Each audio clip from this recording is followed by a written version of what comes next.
Right, Francine, Robson, lovely to meet you both. Yeah, nice to meet you too. So in your take really, why are we here? I'm here because it's Rainbow Laces campaign started yesterday, and we're here to discuss why Rainbow Laces is needed and about the rainbow tractors here at Ipswich. Also, genuinely, if inclusion for LGBT people is the same as people who are straight, we would definitely not be here. That's the whole reason we're here. Okay, so you can tell me more about you just touched on there, the Rainbow Laces campaign and what it means to you two specifically. So Rainbow Laces is a Stonewall campaign that is there to raise awareness for the LGBT community in all sports. So it's not just a football thing; it's across all the different sports. I never knew that. Actually. Yeah, it's across because because there's been some data about the fact that so high percentage of people don't think sport is safe for the LGBT community. I think I read something like 20% of people think homophobic language is okay because it's banter. Within 20% of people think that. Yeah, that it's okay with their teammates just use homophobic language just because it's a bit of a laugh. So obviously the Rainbow Laces campaign is to help make people feel welcome. So lots of teams will wear rainbow laces and things to show that they're supportive of the community. For some LGBT fans, when I did some research on this, they found people like Jamie Vardy and people like that wearing a Rainbow Laces t-shirt or Pride, things like that. One fan in particular said if his role model is wearing something like that, he can feel completely accepted because his role model is supporting it. So that's a big thing for you guys, like the people on the pitch. Yeah. Like obviously with the laces and there's different things with the flags. Yeah.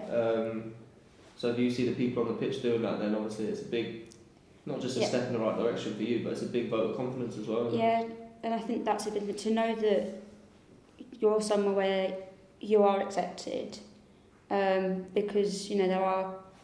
I've been quite lucky that I personally have never felt uncomfortable here at Portman Road to be myself. However, I've only ever come with my dad and my family, so that's a bit different to coming with a partner. Yeah. However, I know that there are people who feel uncomfortable coming to games. They don't want to necessarily hold their partner's hand because they're worried about the reaction. So having, the rainbow laces or the flag made me really smile and Friday on Tuesday night when I saw it. It's just that, I feel welcome. I am welcomed here. People are going to accept me. And if anyone does say anything, I know the club are going to support me if I make it. That's probably the main thing. Like, we all want to be here because of Ipswich. Yeah. Everyone's got the same common goal. Everyone's got the same thing that they want to support and get behind. So, why do you think that there's the need to have the group, or what like in your take? So for the group, it is genuinely just about helping people feel accepted here, and there's been a few things because I relaunched the group back in March time, of why do we need the group. Everyone's the same, and yes, everyone should be the same, but people don't always feel that way at football, and you have the low level something like low level racism when people hear I can't call that out. But same with the homophobia. People don't realise sometimes that the words they're using are necessarily homophobic. Whereas if we can raise awareness about that and things, then that will help people think about their language. It's more like within this environment in the stadium and things like that. Do you think it's more throwaway comments that people don't actually realise? Oh yeah, definitely. But people might say words like "put." Yeah. Or something like that when someone falls over. So some people think it's just a joke, he's falling over, but the negative connotations of someone saying that person might be LGBT in the family, in the stadium might go, this is not the environment for me. I might not come again. They might feel upset. I know. And then my partner, for example, we've came to games. He's not that confident. He would never hold my hand. Yeah. I'm much more outgoing. I probably would, but the fact that someone else would not hold that hand, my hand, or someone else's hand at a football game, it's like, why? But that's also in society itself. Yeah. Like, Yeah. you might not do it in the street. Yeah, but football's I think like... that's more so in football. It's Yeah, I think... worse. I think football mirrors society in the fact that, you know, like you said, your boyfriend may not hold your hand in public, but in the same way he wouldn't here. But I think because football tends to be quite a masculine-dominated sport, you know, because of... so I think that does have an impact, I think, because they're the one quite often would get people making comments drunk. You don't always know the reaction you're going to get, and the chance I know, you know, me and Dan spoke about it across the season about the Chelsea chants that were going on, that Liverpool obviously cracked down on quite quickly and things. People don't obviously realise straight away what they're saying. Do you feel like people just join in without even thinking about the definitely. lyrics of the songs or the meaning behind it? There's a lot of research into that. Like, they asked so many thousands of people, what effect do you think this has? Oh no, we're just trying to join in, it's all for the great good, for the fans, boost the team. It went back to asking LGBT people who thought of what that done to them, and it was just negative connotations. It's so, like you touched on before, it's so naive to just sing a song and not think about... we need to be, obviously, as a football society in general, think about how that makes people feel, what the words actually mean. Because like I say, I think that's probably one of the biggest problems about the naivety and the education side of it. It's all education at the end of the day. If people understand that it's not acceptable. I think, as people say so. I think as time goes on, things will get better. I mean, I think society in itself is getting better, and the way that younger people think. And I think there are older people who are willing to learn from the younger people. I know my grandparents were always willing to learn and things. So I think it will get better, but it is a process. And I think football is going to be behind society because of such historic things. Some of these chants have been going around for years, and people haven't ever stopped to think about what they actually mean. They've just sung them because they always have. Yeah. How big is it for you? Obviously, in the league in Australia, has had Josh Velo come out.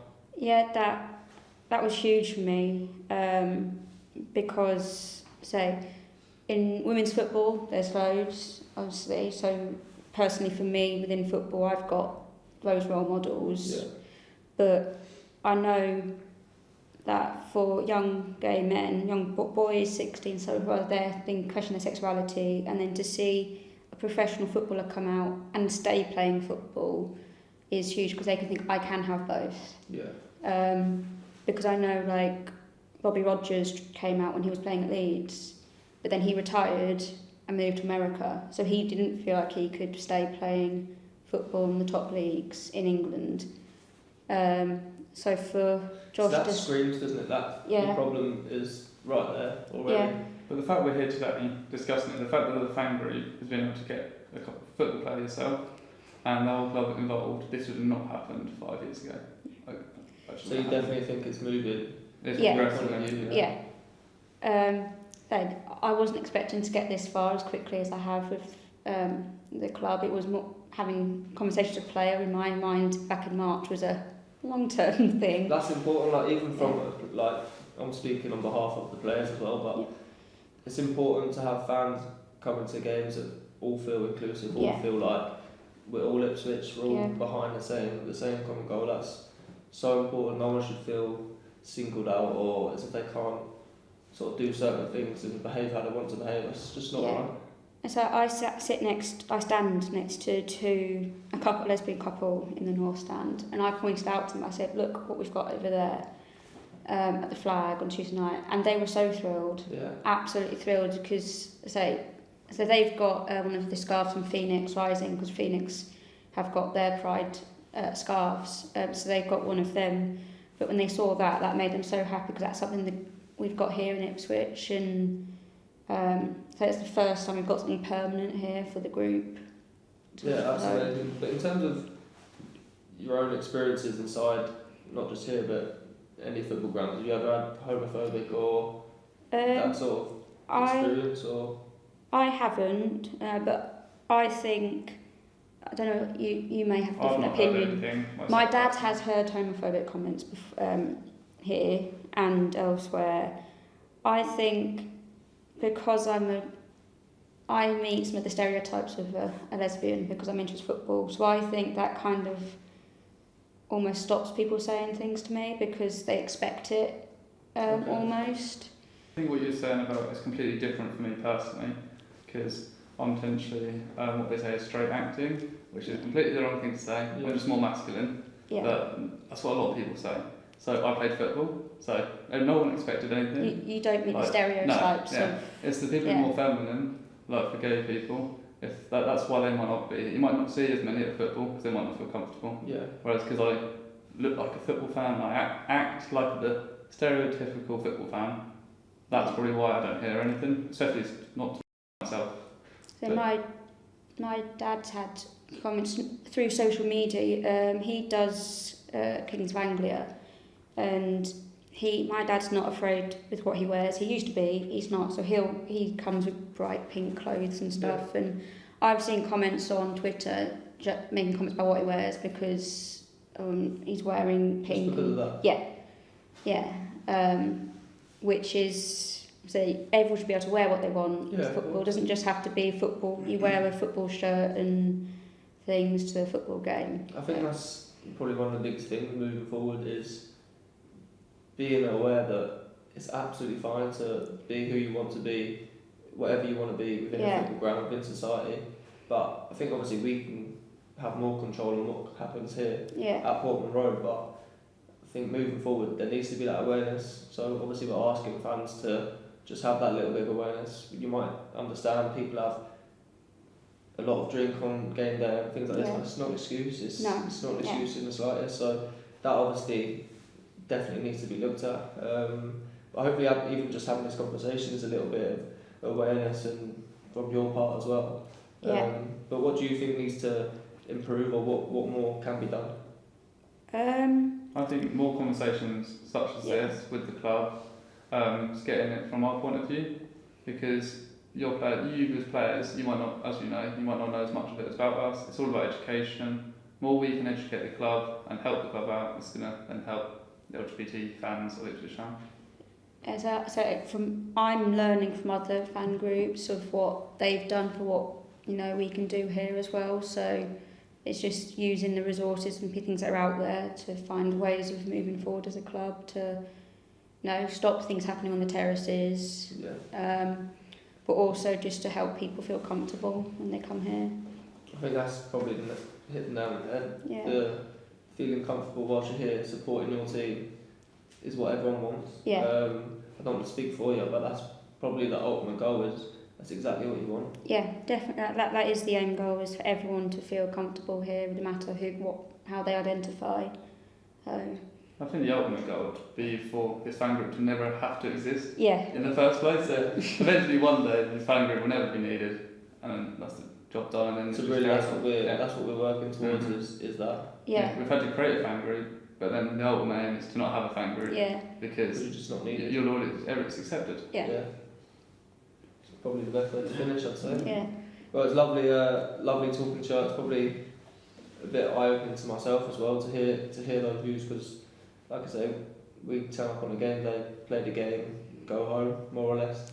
So you don't really see that side of it. So it's probably eye-opening for myself and people watching this hopefully as well. So fingers crossed that there's a bit of awareness. And do you mind if I ask you a question? Yeah, of course. How did all the players react to the first booklet coming out the other week?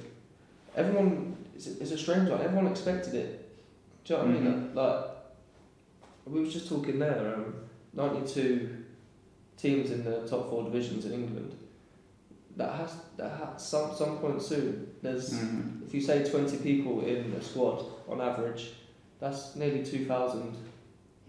2,000 people, 2,000 men, and that's not even to talk about staff and behind the scenes. But there's not one openly gay or trans person in football at all. That can't be right. Can't be right if you look at statistics and things like that. It doesn't add up. So, but in terms of him coming out, it was brilliant. I think you saw what happened. Social media, not just football teams but players as well. And I think that speaks volumes for where we are as a game at the moment, we're definitely looking to improve, and that's probably a really important step. Yeah. I think the effect that players and the club can have on social media is also just as important as at the club, because the amount of people on social media behind a hidden identity will post anything. Because when Jamie Vardy kicked over the Pride corner flag, there were 5 million people who view that thing, and there was a few trolls saying that he'd done it because he didn't like LGBT Rainbow Laces campaign. That's completely wrong. Yeah. The club did it, they responded and then got even more and it went like he signed the corner flag in the end and gave it to the group, didn't he? So like, it was just a celebration that he just happened to hit the corner flag, but people took it as a, he was against it. Yeah.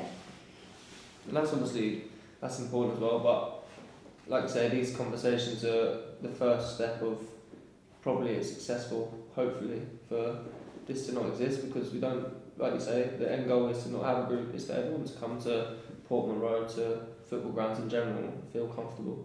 Yeah. But it's lovely speaking to you. Yeah, Thoroughly enjoyed it. Thank you very much. Thank you. Cheers, guys.